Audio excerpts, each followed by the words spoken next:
morning, how you doing? Yes, of course it's Chris B. Where else would I be? Very bloody close to the sea, but I'm sitting in one of the fabulous, or was fabulous, shelters along Bournemouth Overcliff. Yeah, which has sadly been graffitied, but it's a nice backdrop to start a blog on it. But just take a look at this. This is my favourite spot. Absolutely glorious, glorious, glorious, glorious. It is Tuesday, the 26th of May. You would think it was August, wouldn't you? Yeah, it's actually been hotter than other parts of Europe, hotter than Spain supposedly. Absolutely glorious. It was actually too hot yesterday afternoon to go back out into the garden. Yeah, in fact, I could feel my head spinning yesterday. I picked up a couple of extra windsurfers. Got given them for nothing. Couldn't believe it. Another couple of windsurfers, yeah. And trying to put them together and work out how all the bits go together. But it was so hot, we had to abort it. We had to abort the putting together of the windsurfers, and we thought we'd drive into Sandbanks yesterday, bank holiday Monday. What idiots. Yeah, it took us about an hour to get there from here to just over there, to drive there, sitting in the traffic, and we couldn't even get round Sandbanks. We decided to turn right into Poole and just parked up there by Parkstone Sailing Club, and just went for a walkabout. Yeah, but I haven't even been down onto the beach over the bank holiday because we got visited by family and friends and had a big pool party. So I've missed all the excitement down here on the beach, which is obviously, as it is a bank holiday and supposedly a school half term. Not I really understand school half terms anymore because I don't have any young kids. People are enjoying and having a full on week's holiday, which is absolutely glorious. But as always with these bank holidays, the whole world descends on Bournemouth. It's quite strange during the winter. It's reasonably quiet town, apart from students and bits and pieces. But so as soon as the sun comes out, it's just like, yeah, we've had sometimes anything up to 1 million people visit. Boom, and then obviously everything, news and press coverage about all the good, but also it's always the bad things that they focus on, isn't it? Always the bad things that gets focused on. But it's not Bournemouth. It's the people that come from outside of Bournemouth, all over the country, and come down here and get off their nut and just basically trash the town. Because the town itself is an absolutely glorious place, and the beach is a glorious place when there's nobody here.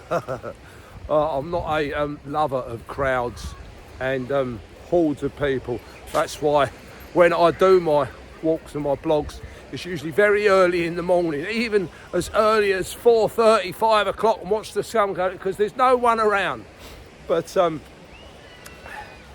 beach is busy today.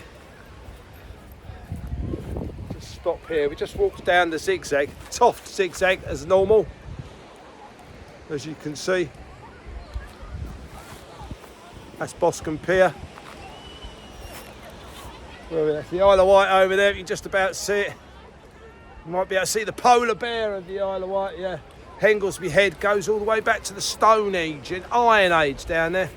And obviously you've got Swanage over there, and that's where Sandbanks and the chain ferry is over to Swanage. I say that's what took an hour to get to yesterday, but we didn't even turn left and drive round the Sandbanks Peninsula because it was just bumper to bumper cars. Even though we had the roof off, it was too hot. You know when it's too hot, even for the roof off, and you just want to put the roof on and put the air conditioning on. You don't get that a lot in England, do you? It's few and far between the days that you get when it's that hot. So yeah, so I decided today, now that everybody has gone home from my house, the last brother, Sir Mickey, is on the motorway now on the way back. My brother Richard left yesterday, about a 4-hour journey back to South London. Yeah.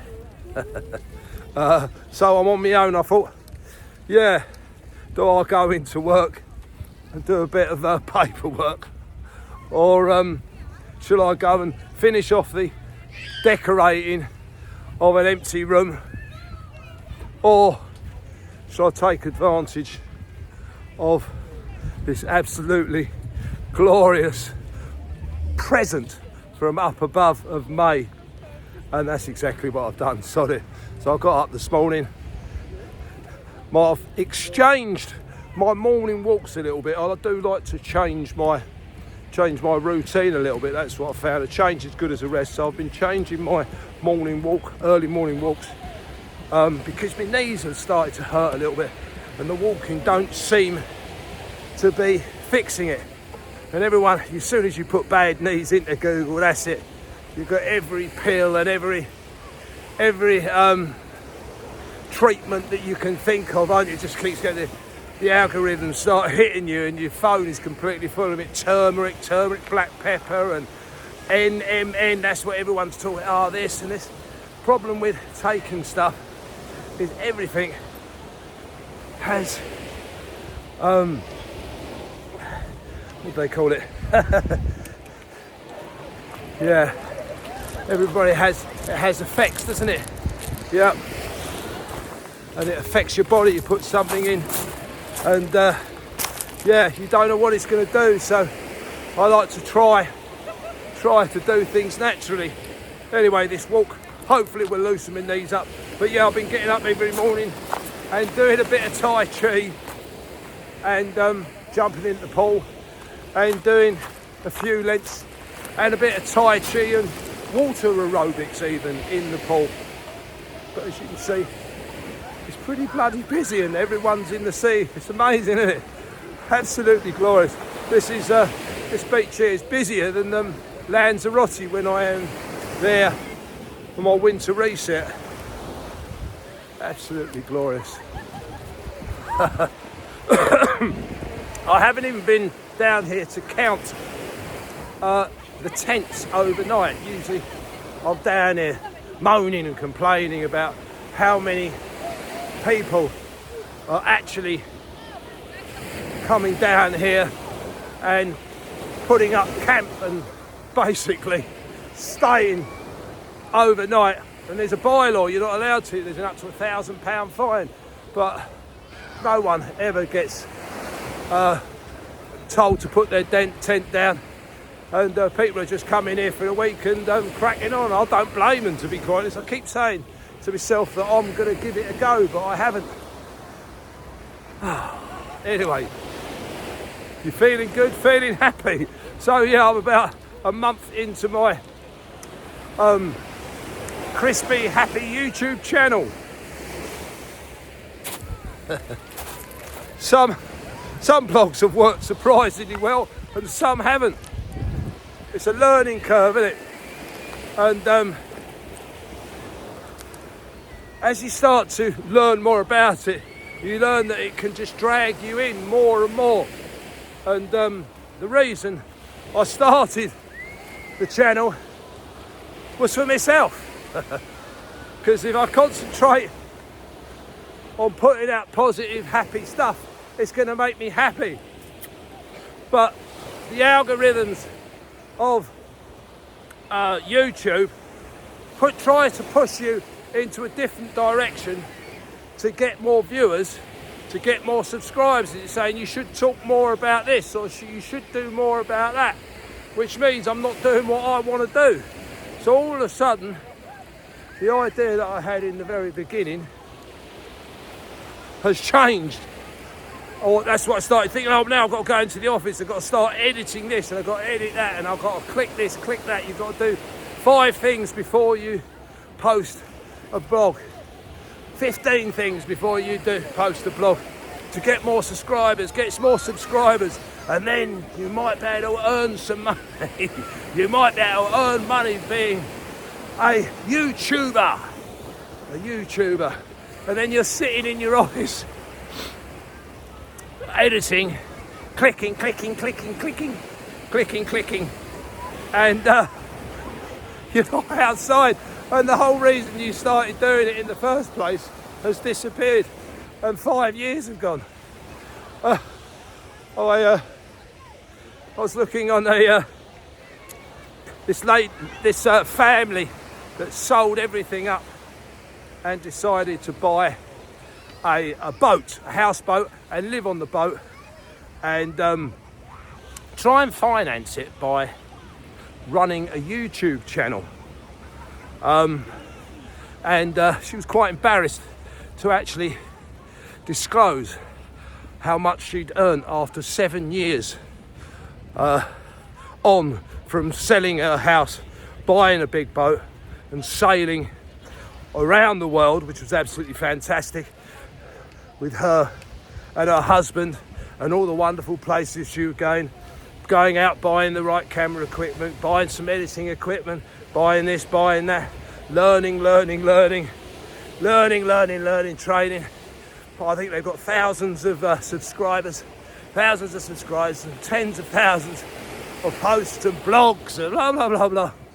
And after all this hard work of 7 years, how much do you think she had earned? How much do you think she had actually received from YouTube? Just going to jump over a bit of water here. Here we go. Yeah. Oh, how much do you reckon she'd earned in 7 years total? Go on. Just under 500 quid. 500 pounds. Oh dear. But she said the experience that she had with her husband and her visiting family, and the places she had been, and all the memories that she had put online, and all the fun and excitement and love, that she wouldn't have changed it for the world, because she's experienced such wonderful things. But the actual trying to monetize what she is doing and pay for it through a YouTube channel was basically not possible. So same as with this now. I'm going to YouTube and video things that I love to do, and if other people like watching me do it, then that's fair enough. But I'm not going to change my life. I'm just climbing over a groin. I'm not going to change my life and start doing shit that I don't like doing to make somebody else happy, because that's what I have learned in life, and it's one of the biggest lessons in life. Most important lessons about Chris be happy. How to make Chris be happy is do what makes Chris be happy. So that's the problem. A lot of people who are searching for happiness or how to be happy, they're watching everybody else on how to be happy, but that's how they get happiness. You know, so a lot of people get happiness from making other people unhappy. They do. They actually get happiness from making other people happy. They're narcissists, of course. But yeah, people get happiness from or they say they get happiness from being rich and being wealthy. And the happiness of wealth is just having more than somebody else. So people get happiness from having more than other people. But yeah, the search for happiness is a strange one, because everyone says they want to be happy, but how much time do you actually spend trying to make yourself happy?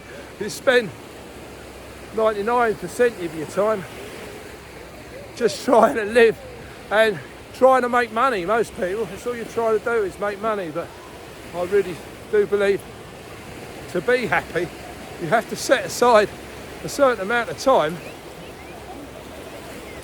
to actually make yourself happy. Anyway, people are looking at me a little bit now because I'm walking along with this camera and people might think I'm videoing their kids or looking at young ladies, but I'm videoing myself. I have been asked a few times to put the camera down, so I'm going to say goodbye to you. I hope you're having an amazing first summer session in the UK. Yeah. Have a glorious day, be safe and be happy. See you soon.